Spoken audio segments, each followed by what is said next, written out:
We also talked about Newman projections. And if we review a little bit on the Newman projections, there's one of these on the quiz today, right? So if I draw a Newman projection,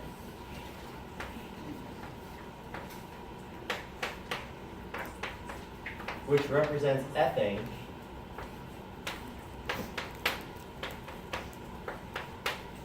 right? This spot right here, is this the front carbon or the back carbon of ethane? If I'm looking down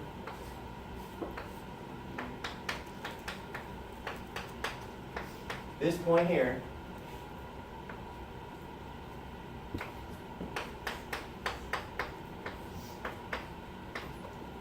so my eye's right there, is that the front carbon here or the back carbon that I'm looking at? The front carbon, right?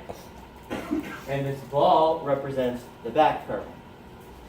So that's an important component of the Newman projection to make sure that you get that right, because if you don't get that right and you think that the union of those lines is the back carbon, then you'll actually be drawing it sort of backwards, right?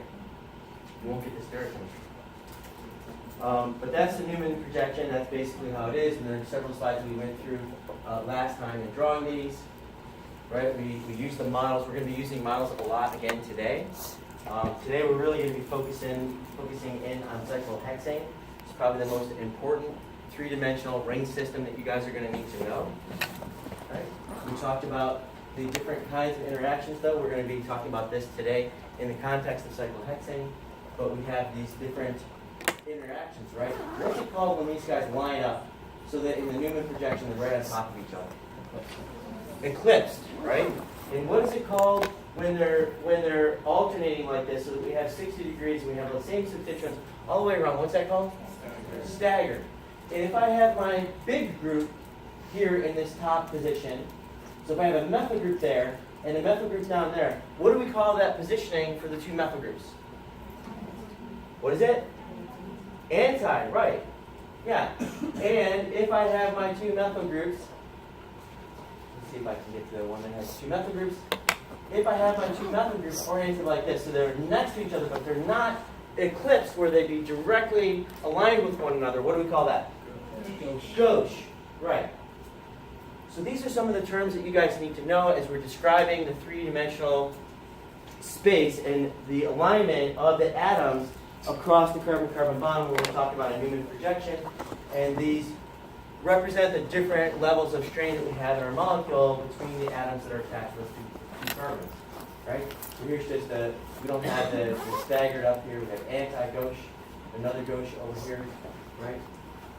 We talked about the amount of energy that's going to be costing to be in this more strained conformation. Right?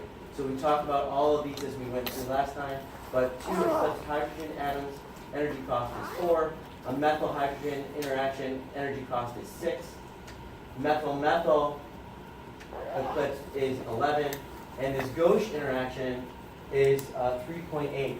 It costs you to be in that conformation. Right? So those are some things that I would say you should know. And we also talked about drawing these guys. Sometimes these can get quite complicated when we draw these eclipse interactions. So here we're looking down this bond here. Remember we talked about this last time. So this is, it's kind of encumbered here. So sometimes when we draw these, we actually move them apart a little bit. But if they're almost lined up on top of each other, they're separated enough just so that you can see it. Typically, what we're trying to draw there is eclipse, but we're spreading it out just a hair so that you can actually see what's where. Right? So these are actually moved over just a little bit so you can see that in the front here, we have the T-butyl, and then in the back, down we have the apple. Right? Of course, a lot easier if you see this sort of configuration where the large group here and the large group there are anti to one another. Then you can see all the groups as they are positioned around that Newman projection. Then we got into the ring systems, right? What's the ring system that has the greatest amount of strain? Smallest.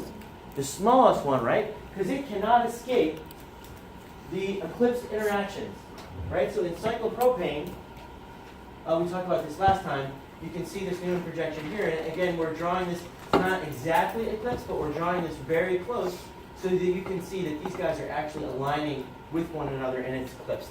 So in every single one of those, hydrogen-hydrogen interactions around that ring, we have an extra 4 kilojoules per mole strain energy, right?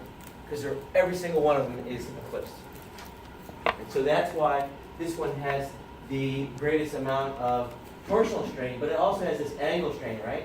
So the angle strain is because these guys want to make, the carbon, want to make bonds at angles of 109.5. That gives us the best orbital overlap so that we have the most favorable interactions of those electrons through that system in those orbitals, right?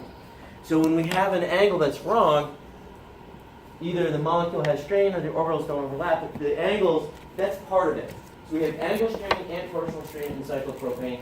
As far as energy goes, this is the one that's the highest in energy, right? Most strain in that molecule. Cyclobutane is next. It's not too bad though. It can get away from a little bit of these